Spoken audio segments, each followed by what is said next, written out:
Hey, we're Go Radio. And you're watching punkvideosrock.com. Hey guys, Robert Herrera here with punkvideosrock.com. We're hanging out in the bus with Go Radio. Hey, what's up? How's it going, guys? It's going good, man. Going good. You know, we're just back in Anaheim for a little bit. You know, everyone's just got done with sound check. Super stoked. We're at Chain Reaction. I've never played here before. Oh, nice. The first time. Yeah, I'm really pumped. How do you like the club so far? Dude, I love it. Yeah? I love it. Yeah, like the stage is small, but there's plenty of room for it's very everybody to go intimate. around on. It's very intimate. Like historic. I feel like that too. I've seen. I mean, obviously, I've seen tons of stickers on the wall, but it's like one of those cool, like old punk rock type venues, and I've seen like videos ever since I was like 16 of like people playing at Chain Reaction. I've always dreamed of playing this venue, so it's pretty cool. It's exciting. Nice. Yeah, it's definitely a huge morale's high about it. Well, I'm glad you guys are experiencing it for the first time. Yeah. You guys are currently on tour with Rocket to the Moon. Yeah. For the On Your Side tour. Yeah. How's the tour coming along so far? It's been great. It's been great. You know, like we've seen this is the first tour we've done since our album came out, so it's awesome to see people coming out from, you know, out of the woodwork, I guess, so to speak, that, you know, they're telling us, they're like, we're here to see you guys, and you're the reason we came. And yeah, these other bands are great, but, you know, Lucky Street has made us want to come see the band. So it's been getting a lot of good reception live. Yeah, absolutely. And also like the bands, like there's a certain thing when a tour starts where you're not sure if these bands are gonna have good camaraderie or if they're, you know, if people are gonna just keep to themselves or help each other out, and everyone's just like, the first week you kind of feel that out, and now we're kind of well into like the second, third week of the tour, and everyone's helping each other out, and all the bands are great. Rocket to the Moon's great dudes. Everyone's been cool. Is this the first time to meeting all of the other bands as well, or have you guys toured with any of them? Yeah. No, we've haven't met any of these guys before. But there's a couple of like crew members and stuff that you know, you kind of meet as you tour along. But we have friends on this tour, but you know, a lot of them we've had to make since we started it. Yeah. How is it like the first couple of days or weeks of a new tour? It depends on the tour. You know, like different tours are different ways, but you know, this one's been incredible. Everyone's just so down to hang out and so down to be buds, and you know, it's an incredible one to be. This one is more of the same style music. I know you guys were on tour with Chiodos. Yeah. How was that? It's a different range of.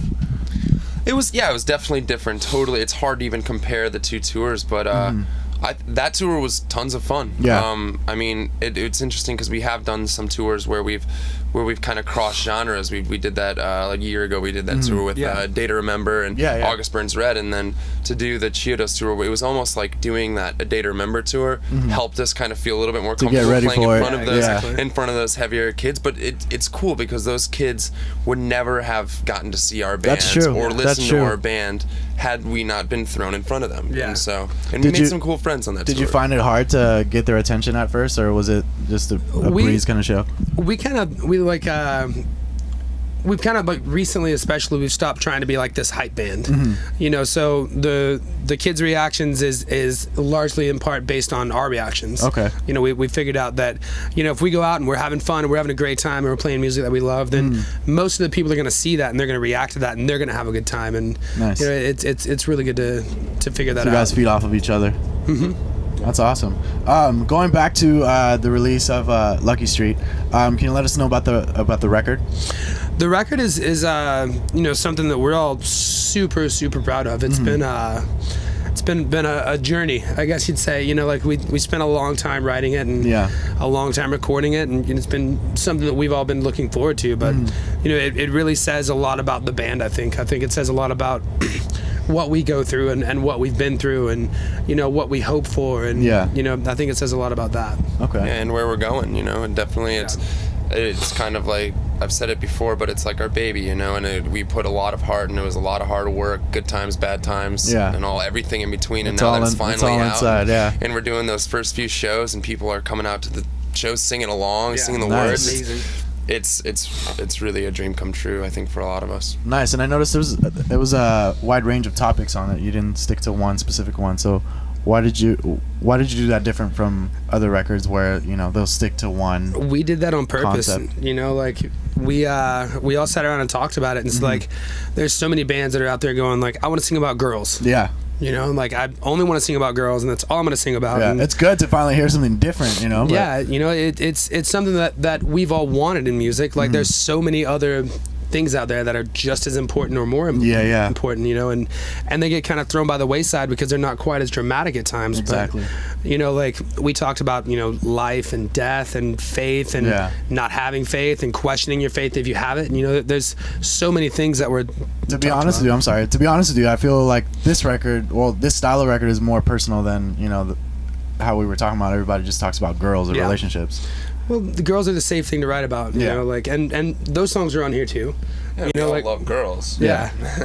But, you know, it's a lot more in tune with what Go Radio is about and what Go Radio is doing and where we're all actually at as people, other than just saying, you know, like, oh, we're, you know, gonna play this song about a girl just the same way we played the last song about the last girl. And you know, there's so much more going on, and we thought it was really, really important to kind of get that out there. Okay, how different was the production and the writing process of this record from your first EP? It was entirely different. And completely 100% different. I think it went. And with Do-Overs, you know, we didn't have a lot of time. I mean, we had demoed a lot, and we were still trying to figure out where we wanted to go, who we wanted to release it, we were talking to a bunch of people. And with this one, we had a lot of time to write before on the road, and we had toured a lot right before going in to record Lucky Street, and I think that really comes through with all the subject matter and all that. But yeah, it was definitely a different process. You tell them a lot about the producer and stuff. And, yeah, like we went in with Tim Herrera, which is a completely different style of producer than any of us ever worked with, and he's a lot more hands off, let it breathe, and let the song take its own life. You know, and it's something that we really appreciated at the end of the project. Yeah, I'm sure you guys were stressing over it in the beginning. Yeah, it was definitely a change of pace, and it was something we weren't used to, and you know, it kind of took us out of our element, which I think encouraged us to write more creative, inventive songs, you know, and I'm really, really happy with how it came out.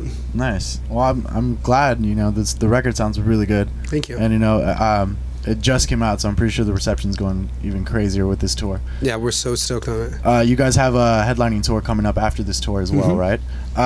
Where are you guys going to be reaching, and what bands are you guys taking on the road with you guys? Let's see. I guess between the headlining tour and Warped Tour and everything, we're going out constantly. You know, like, we're gonna be everywhere, and for the headlining tour, it's gonna be us, Sparks the Rescue, which is label mates of ours, This Century, which we actually met the other night. There's great dudes, and a band called Select Start. They're like a smaller local band in Florida, just amazing band. And you also mentioned Warped Tour. You guys are on the whole tour this year. So what are you guys doing in preparation for Warped Tour? Touring. We're gonna drink a lot of water because we've heard that we're gonna sweat a lot. Yeah, we've got. You're gonna be working a lot harder. We've got roughly, I think before Warped Tour we have like 15 days off. Like divided between the two tours. Like we don't have very much time to really. So you guys are just jumping on to the next thing. Yeah, it's just go. Yeah, I think in that time we're definitely going to try and incorporate a totally new set and try and slowly the longer that Lucky Street's been out, to incorporate more new songs and see what people want to hear. You know. Yeah. Any surprises we might have? Maybe guest appearances with anybody? Alex is pregnant with my baby. Oh, there you go. And now it's out there. I think right now we're not really trying to do surprises at all. We're trying to do just straightforward, like, you know, this is us. This is who we are. We're not going to throw you curveballs. This is, if you like the band, that's amazing, and we really appreciate it. And if you don't like the band, then hopefully you know somebody who does, and you can show them. Or eventually you learn to. Yeah. Cool. You guys just got invited to play the Grammy Museum. Yeah. So congratulations on that. Thank you very much. So growing up, did you guys ever imagine yourselves actually having this as a career? I never dreamed of anything different. My dad was a musician growing up. Like he was always on tour and always doing that and always playing. And so like. So you grew up with this. Yeah. It was always exactly what I wanted to do. Nice. I'm glad it's working for you. Yeah, I think Alex had a similar background. Yeah, I grew up with music. Both my parents were musicians. I think music was always something that I thought I was going to go into, but I started off as on a totally different realm in classical, and I don't think I ever thought, if I went back to 16-year-old Alex, I don't think that he would have believed that all this would be happening. So it's it's a dream coming true. You know. It's been so if this wasn't happening, this was the only choice or the only option. You're saying? Yeah, I was either doing this or roofing. Like that's. So I'm glad you're doing this. Yeah, thank you. Absolutely. Your current single, you guys gonna be doing a music video for that real soon? We actually already did a music video for that. Okay. Yeah, Any Other Heart. We were down in Orlando. We did some stuff with ESPN and we shot a video for that. It's in post production right now. Okay. And I'm really excited about it. Can you let us know about the video? It's just kind of it's a storyline. It's about betrayal, really. Okay. And you know, it's something that's portrayed as a relationship in the video, but it comes through a lot more as you kind of dig deeper into it and look for things. It's more about just an ultimate betrayal and just I don't know. It was shot really well. Like I'm really excited about it. Yeah, Drew Russ. Drew Russ was the one that did it, and he's worked with some of our friends like in ADTR and stuff, and we've loved his work. And he did we haven't seen it yet, but we don't want to give out too much because we want it to be a surprise. We talked about surprises earlier. Exactly. I think that's something that we take that back. We have one surprise. We have the one surprise. Video. But I guess we can say it's really cool. Do you guys have like an expected date for it yet, or it's still up in there? We don't. Yeah, not yet. I wish we did. Yeah. Any last words you guys want to give out to your fans and our viewers? We just, ultimately want to say thanks for everything. We wouldn't be here without the support of fans and your viewers and the team that we've got behind us. And, it's really important to us that everybody knows how much we appreciate it and how much we love them and how much we love them being behind us. And we could never do it without them. And we hope that we grow and get bigger and we hope they grow with us.